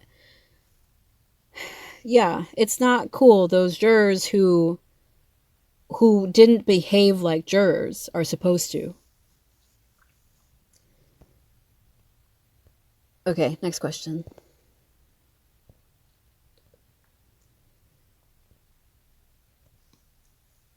Sorry, one moment. Okay. The question is, I do wonder why they didn't call the tow truck driver. But let's talk about Dayton Police Officer Nicholas Barron, who testified that the taillight was cracked, not destroyed. He said it twice. Did jurors pick up on that? Do you think the defense should have cross-examined him? Yeah, they should have cross-examined him. And it's interesting that Aidan Kearney thinks they could have called the tow truck driver. I personally think the tow truck driver could have lied for the prosecution. If it was the state troopers who called the tow truck driver to begin with, or it was Canton PD and then it was the state troopers, that the SUV was towed multiple times within, that time frame by different police departments, different members of law enforcement. So I'm just saying, if it was the law enforcement towing it in the first place, what makes anybody think that law enforcement wouldn't get a tow truck driver to lie for them? Okay, but anyway, it's a good question nonetheless. The answer is those individuals who felt she was guilty didn't look at stuff like that because they were stuck on the other things. Text stream, data. So I get it. Yeah, there are points. Sorry, I'm breaking away from his answer because there are points throughout this interview where it's listed as teach stream. It's supposed to be tech stream. Okay. Continuing with the juror's answer. Those individuals who felt she was guilty didn't look at stuff like that because they were stuck on the other things, text stream data, alcohol consumption. But I agree it would have been beneficial to the defense to cross-examine Barrows and show him a picture of the taillight that state police entered into evidence and ask Barron if the taillight looked like that when he saw it in Dighton. Excellent. See, excellent work. Good job, juror. And he was ultimately one of the not guilty votes. But remember, there was a point when he switched to guilty. But anyway, not throwing shade, but just saying even he has the capacity to be pushed into a decision that could leave someone's life destroyed. More so than it already has been. Okay. Next question. As a first responder, what would you have done if you came across that scene and heard Karen Reed say, "I hit him"? Quote, "I hit him." Question mark. Would you inform police on the spot so that she doesn't leave? Excellent question by Aidan Kearney. Excellent question, because that is what you would think a first responder would do. Like, holy shit, you're confessing to me? I need to write this down. I need to call somebody. You're confessing right now? I need to do something. Oh my gosh, before we go anywhere, I need to do something because you just confessed to a crime. Like, right? Like, that's what real first responders would do. And they would document it, and they would report it to their superiors. They would report it to somebody. They might even report it to dispatch just to say, "Dispatch, can you document this, please? This passenger, this patient just said they committed the crime, and I need it documented." And you could even capture that person saying it over the radio. "Are you saying you did this?" "Yeah, I did this. I hit him." Right? None of that shit happened. Not one bit of that happened in the Karen Reed case. Why? Because she never said that. She never said, "I hit him." Multiple liars said that's what she said. Okay. The answer is, the scene would have been chaotic. Unless she was that expressive, I would have dismissed what she said and focused on patient care. I would have hoped that law enforcement picked up on that. No, whatever. That's not. I get what he's saying. Yes, I get what he's saying. That in the moment when it's the difference between life and death. Like, you need to be preserving life as a first responder. Your objective is to preserve life and to keep them alive until they get to the hospital. Like, I get it, but how is that first responder the only one that hears it of all the first responders in that ambulance or in all that commotion? And how is no one else reporting it at that time? You'll notice no one else made a police report about it. Everybody heard Karen Reed suddenly, right? They all changed their story, right? Jennifer McCabe especially. She initially heard Karen Reed say, "Could I have hit him?" And she and everyone else changed their story when they got together at Jennifer McCabe's house. Most likely. Including that paramedic, apparently. She said, I hit him, I hit him, I hit him. That's the narrative they all regurgitated. They all got their story straight for that part. But not one of them made a police report about it. Not one of them reported it to their superiors. Not one of them wrote it down or documented it, people. It didn't happen. It did not happen. Karen Reed never said, I hit him.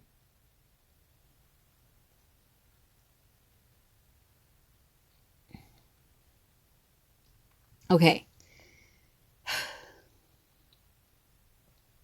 Continuing with his answer, sorry. I would have dismissed what she said and focused on patient care. I would have hoped that law enforcement picked up on that, unless, of course, at the hospital, I wanted to give reports to the nurses and doctors that this was a trauma. Okay. I don't know.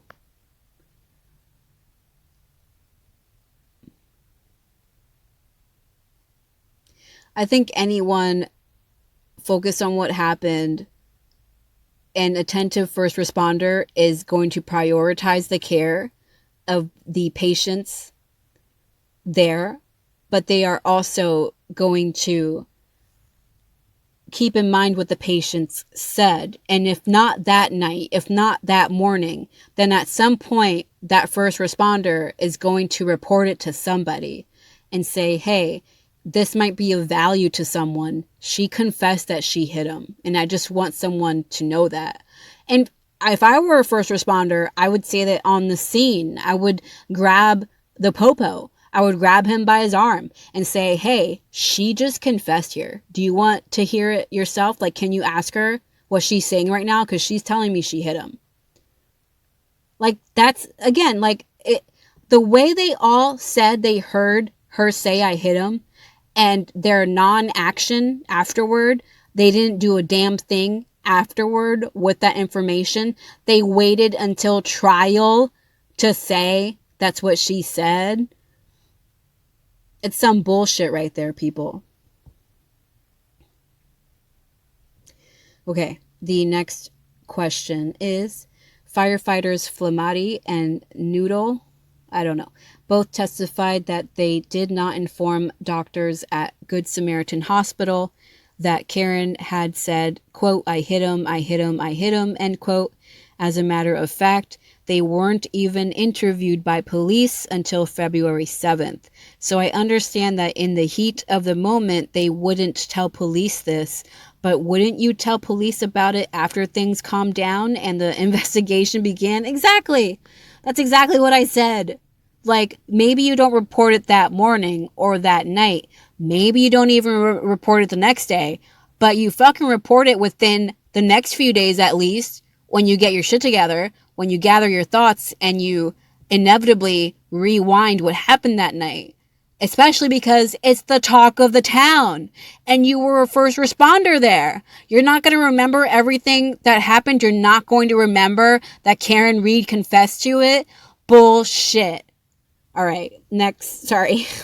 the end of the question is, but wouldn't you tell police about it after things calmed down and the investigation began, question mark? These firefighters admittedly didn't do that. Excellent point and question, Aidan Kearney.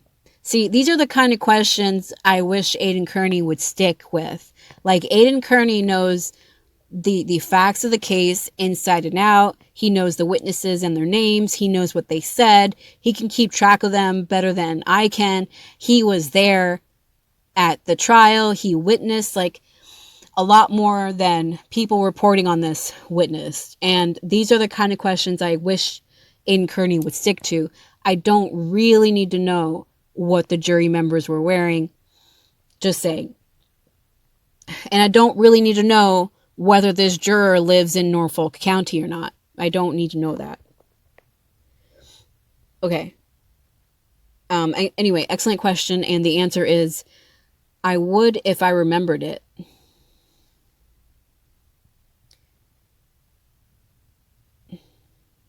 I get what, again, I get what this juror is saying. He's like kind of shrugging it off. Like, you don't know how hard my job is. Like, people tell us shit all the time, and we just got to make sure they make it to the hospital alive. Like, we're not taking everything they tell us seriously. It's almost like that's what he's saying. Like, if you're going to expect us to remember everything, then you don't know a damn thing about being a first responder. But again, how are you going to forget someone admitting to a crime, a high profile case that the whole town is talking about? Okay. All right. Next question.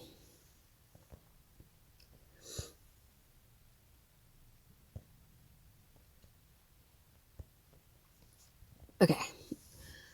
Did you think it was strange that these firefighters didn't offer any of this to police until the police came to them 10 days later?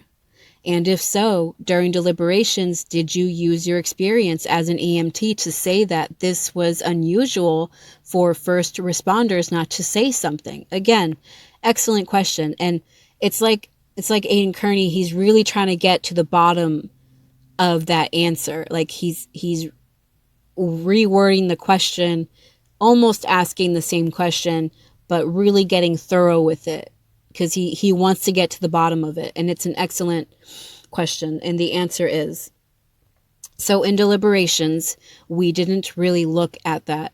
We accepted their testimony and didn't really look at that as evidence about whether or not she was guilty. Quote, I hit him, end quote, was not testimony that we were considered to determine guilt or lack thereof. What we looked at a lot was the testimony of the medical examiner who put what the cause of death was, which was a fracture of the base of the skull, and the point of impact was from behind. And there's arm injuries and hypothermia. So could that be related to the backing of the car? And the guilty voters felt that the car must have impacted him somehow. That the not guilty voters felt those injuries were not normal injuries to a pedestrian strike, and the damage to the car didn't correlate to hitting someone as large as John.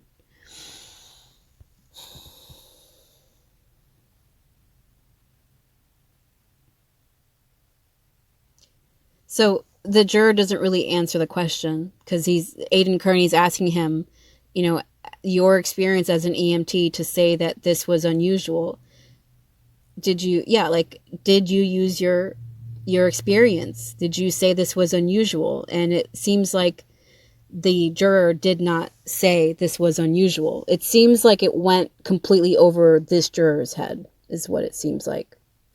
The actions of the first responders. This juror is a first responder, and the actions of the first responders in the Karen Reed case, he's not really questioning their actions.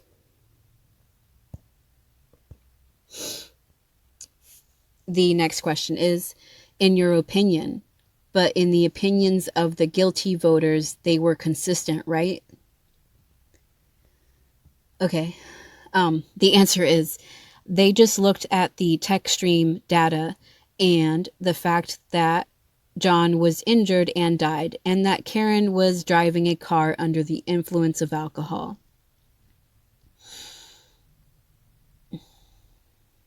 Okay. I'm a little confused, but I'm going to keep going. Next question. You said the engineer pointed out his background in engineering to discredit the ARCA experts. Did you mention that you were an EMT? And did other jurors ask your opinion based off of your expertise?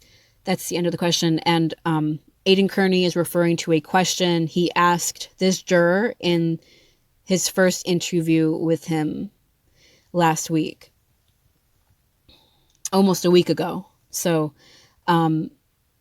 if you remember that interview, this juror said that someone in the jury was an engineer, and that engineer in the jury pointed out that because the ARCA experts did not show their work, they did not show their math or their equations, that we shouldn't really take them seriously, or he didn't find them believable.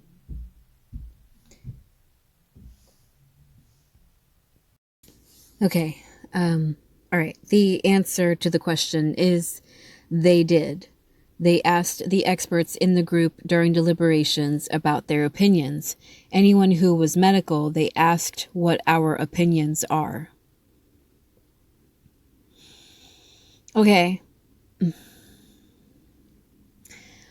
Again, like, I don't like that because a juror said, I'm an engineer, that then the rest of the jurors trusted his expertise. It's like, how did they really know he was a real engineer?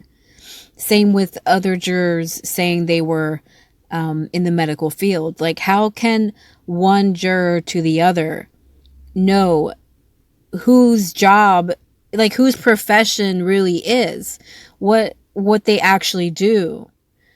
I'm just saying, like, unless these jurors were providing proof of their employment, proof of their credentials, to me, this is a slippery slope in a jury. Like, it's like, hey, I'm an engineer and I am telling you that's not accurate. Or I'm telling you because they didn't provide their math work. They didn't provide their equations. They're not credible. When in fact, the ARCA experts were the most credible. They could not have been more credible with all of their expertise and their training. And again, the FBI and the DOJ hired them. And not that the FBI and the DOJ don't have their own corruption and don't have their own issues. They're not just going to hire any Joe Schmo, the FBI and the DOJ. Like, they don't have to hire any Joe Schmo. They can get the top experts in the country if they want it. And that's exactly what they did in order to figure out what happened to John O'Keefe. Just saying, it's a slippery slope. And if I were in the jury, I would take it with a grain of salt. Someone saying to me, I'm an engineer, I'm a doctor, I'm a physicist. Like, okay. So, like, we need to evaluate this case based on the evidence that we have, not on independent experts in the jury who weren't even on the stand. Again, it's a slippery slope. Next question. And one of those experts was a nurse who was a not guilty verdict. So I guess they didn't listen to her or you. Were you guys quiet and not persuasive? The answer is, we had reasonable doubt, but again, the others looked at the tech stream data and ignored the experts. One of the instructions from the judge was not to ignore the data and use our life experiences. So they looked at it as Karen was drunk, she backed up, and there were injuries.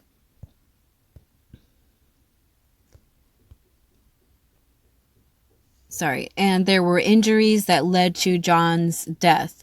So for them, in their minds, there was guilt beyond a reasonable doubt.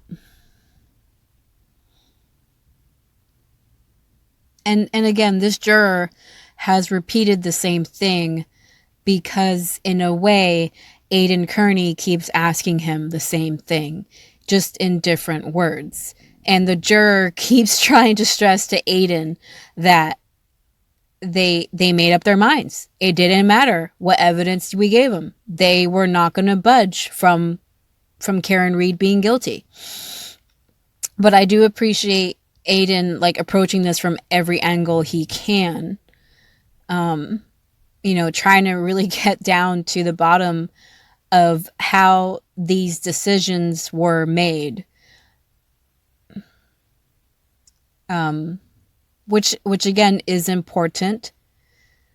It's important for us to know because a lot of us were confused. A lot of us following this case. Yes, we were confused, wondering, how could you say not guilty unanimously for count 1 and 3, but not count 2? But again, I felt like I knew earlier on when those jurors came out, I felt like I knew that it's because of the intoxication. It's because of the intoxication, and the prosecution knew what they were doing when they wrote that count, when they wrote count 2.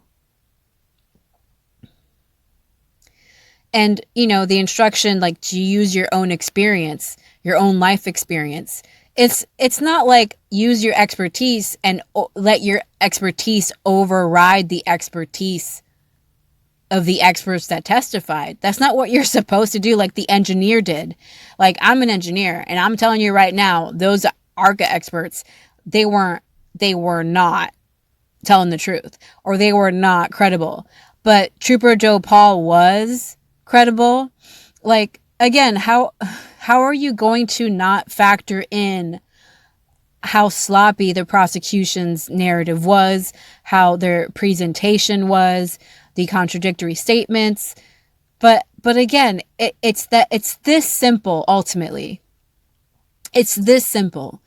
It's that they had made up their minds. And they had justification to fall on, justification provided by the prosecution.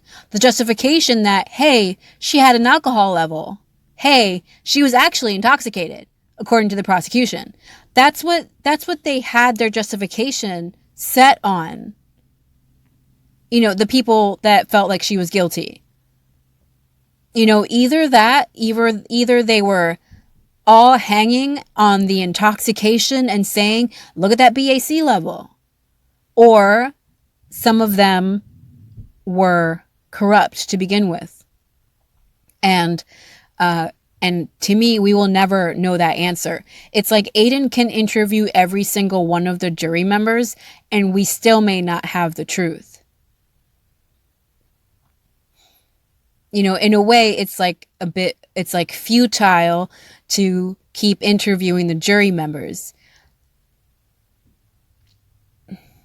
Yes, it's providing some insight. Some of it could be doing more harm than good, especially if we start talking about where the jury members live and what the jury members were wearing.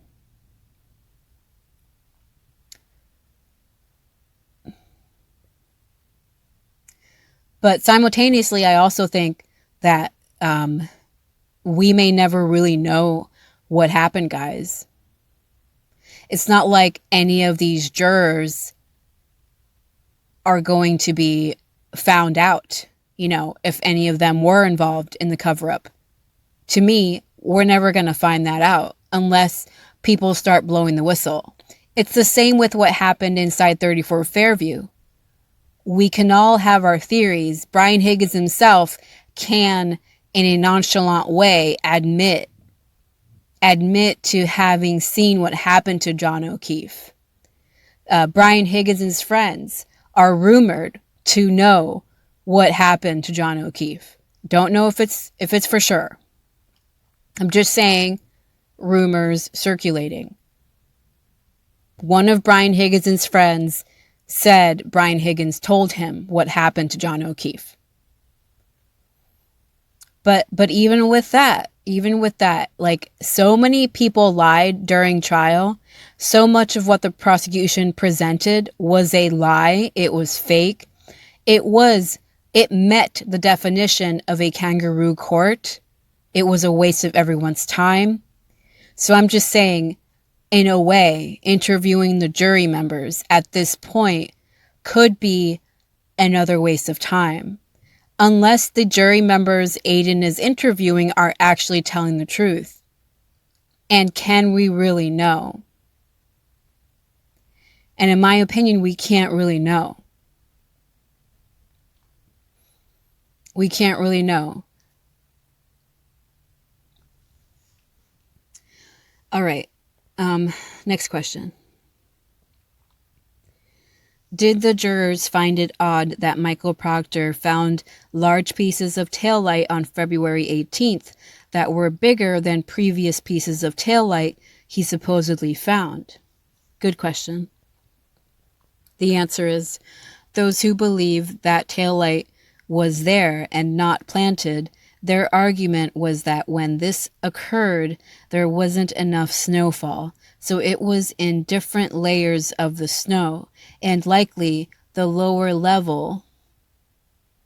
So that's why, as the snow melted, they continued to find more taillight. They never pointed out where each piece was found.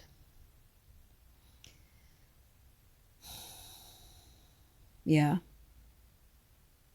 And again, that's a reasonable calculation. That's a logically reasonable conclusion to make. That, well, they didn't find it initially because there was snow there, and they had to wait for the snow to melt to find the pieces.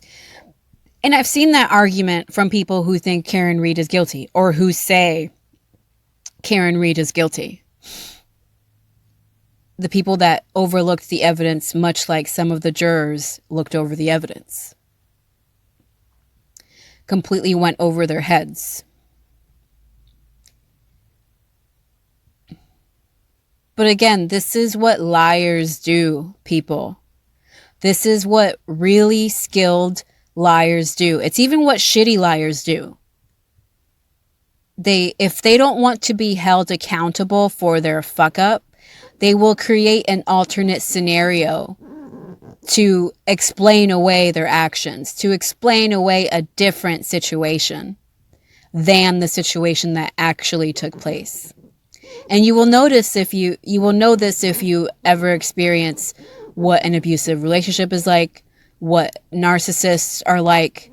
They all do it. Abusers and narcissists, they seldom will they take responsibility for their own actions. More so, they will create scenarios in your mind that make you question reality, that make you question what really happened.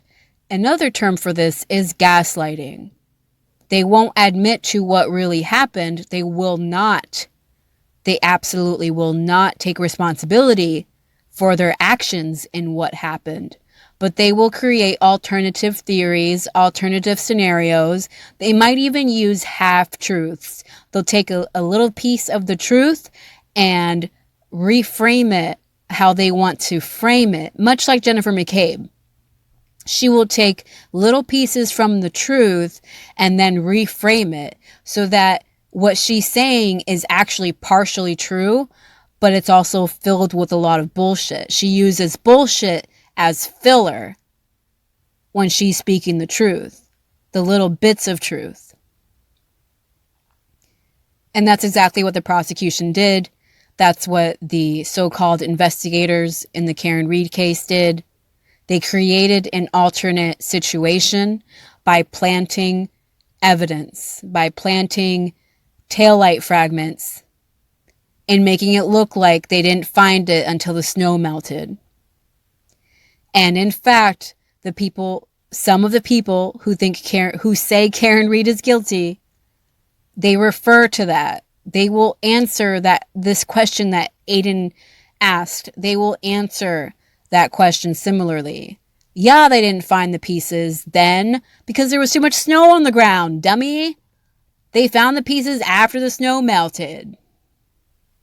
Again, that is a scenario that was created in order to cause confusion and to create justification for believing she's guilty. Why do you think she's guilty? Well, they found the fragments after the snow melted. Oh, see, it's justification for anyone who wants to think she's guilty. There you have it. There's your justification. It melted and they found the pieces. It's really shitty, guys. And that's why my channel is called Analyze, because everybody needs to be analyzing shit a bit more. It's 2024. We can't keep turning a blind eye to corruption. We cannot keep just blindly accepting things at face value. We need to do better than this, people. We need to do better than this. We can't keep letting abusers and narcissistic personalities in positions of power confuse us on what the facts are. we need to have we need to be hyper focused on what the facts are. And we all need to have a bit more backbone. We need to stick to the facts and the evidence and have a fucking backbone and know what corruption is when we see it. And I'm not saying everything is corrupt. Everything everywhere is corrupt. I am saying that the institutions which are corrupt, that directly impact our lives, like the government and law enforcement, example after example after example of corruption, we need to be hyper-focused on that. Because again, Karen Reed was not the first witch in Massachusetts, and she will not be the last. And remember, in the Salem witch trials, men and women were wrongfully accused. Men and women died after being wrongfully accused. So if we don't want more witches, if we don't want the system to keep wrongfully convicting people, then we need to be hyper-focused and we need to be good analyzers. Okay. Next question. They actually did testify where each piece was found. Do you think this confusion was a byproduct of not being able to review transcripts of testimony?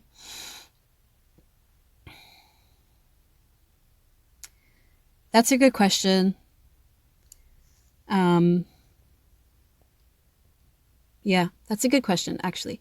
The answer is, I think eventually they did, but it wasn't as organized as you would expect they would have. They should have shown us a nice map, and it seemed like the taillight was all in one area, which is inconsistent if they actually searched that small area. So some jurors looked at it as taillight could have been in different spots in the yard, and we looked at the idea of whether or not the leaf blower would have moved taillight to different spots in the yard. The majority believed the taillight was already there, and they continued to find it as snow continued to melt. So that's for count 2. The majority felt like the taillight fragments were already there. But I commend the jurors who factored in the snow blowing, the leaf blower. Again, that's considering all of the evidence. The leaf blower was used. I've heard it referred to as a snow blower or a leaf blower. I think it's actually a leaf blower. And it was used in a fucking crime scene investigation, which again never happens. But I commend the jurors for factoring it in. Like, how do we know that the leaf blower didn't blow all those pieces everywhere? How could we possibly know the physics here, the reverse engineering here, the accident reconstruction here, when a fucking leaf blower was used? Next question. Sounds like it's safe to say that the taillight evidence factored much more into the minds of guilty voters than, quote, I hit him, I hit him, I hit him, end quote. The answer is correct. I am grateful for that. That despite all of those liars changing their story during trial, live, during trial, having the balls to change their story under oath, Jennifer McCabe especially, that lying ass, it didn't do a damn thing because the jury did not base their decision off of that fake ass lie.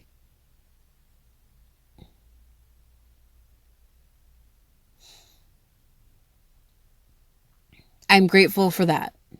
It was absolutely a lie. The next question. is you mentioned that you or the engineer believed at one time that John fell backwards because he perceived a threat. What did you mean by that? That's a good question. The answer is one of the theories we deliberated on was if you see a car backing up and based on your perception, you actually try to avoid it. Could John have seen the car backing up at a high rate of speed and he actually ultimately fell back? And in the process of falling back, could the car have brushed him and broke the taillight? Question mark. And because you're imbalanced and intoxicated, you fall back. Right before he fell straight back, could there have been impact of the taillight on the arm? If there was someone good in physics who could have explained that for the prosecution, that would have been beneficial, but no witness said that. It was based on Trooper Paul's testimony, and he said John did that pirouette everyone laughed about. So instead of that theory, we discussed if... This is a good long answer, very insightful actually. We discussed if John, instead of being able to move out of the way, he fell straight back. But in the motion of him falling back, the car impacted his arm, causing scratches and abrasions, and then he ends up hitting his head on the ground, and the ground is hard enough to cause the skull fracture.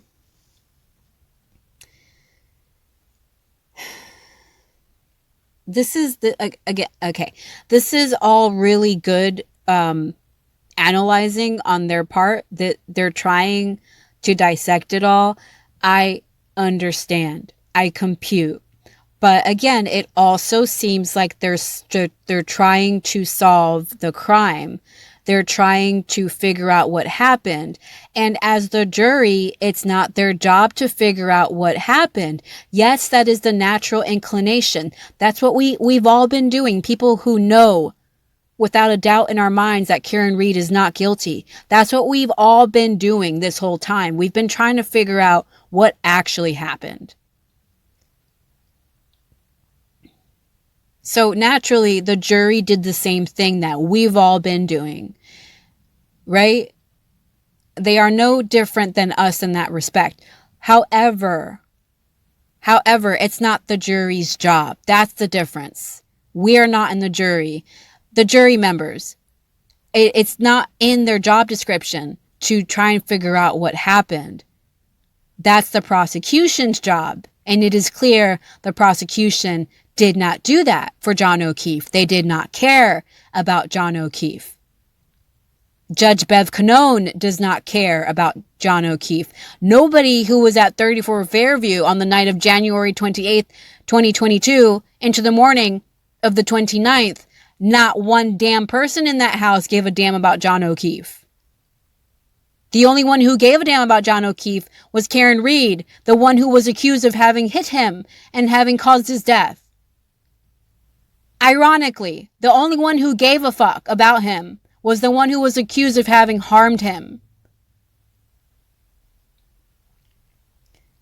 So I'm just saying the jury, repeatedly, it's been through this juror.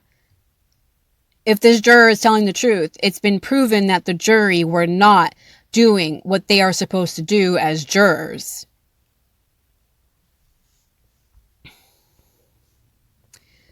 Next question. This might be the last one because it's very long. And I gotta go. Okay.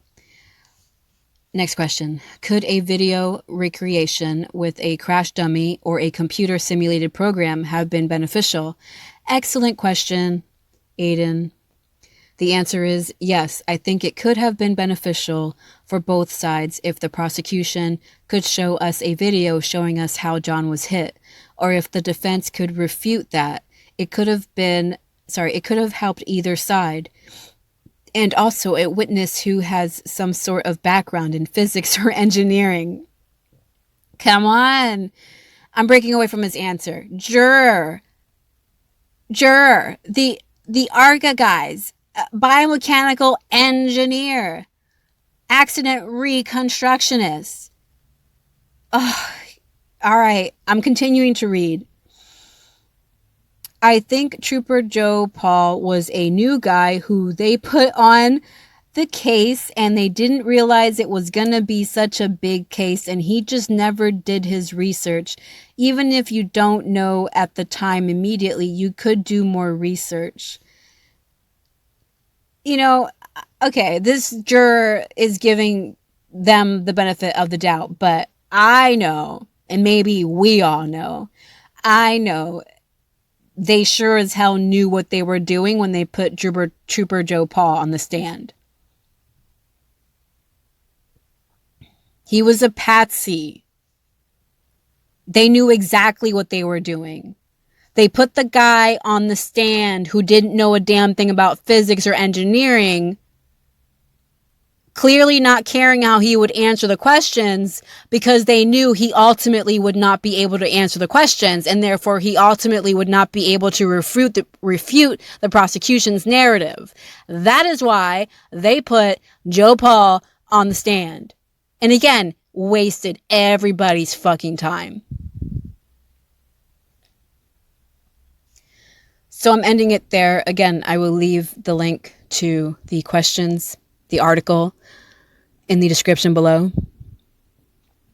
All in all, I think it is somewhat helpful for the defense team in the Karen Read case to know what worked and what didn't work for this jury, but simultaneously, I also feel like interviewing the jurors is a bit futile, especially if what this juror is saying is true, that some of them, the majority of them, would not budge on count 2 because they had already made up their minds. So if Aidan Kearney is allowing these interviews, he's providing these interviews partly to assist the Karen Read defense team and to help them with what to do with a future jury in the event Karen Read is retried. I still think that because the entire case was rigged, the entire case was fucked and on purpose, and again, it was a kangaroo court. Probably get tired of me saying that. I think that in a way, it doesn't really matter how many more jurors he interviews. It's like maybe a few of them could give some honest insight, but it's clear that a majority of them still think Karen Read is guilty on count 2. And why? Because of the prosecution. Ultimately, because of the prosecution.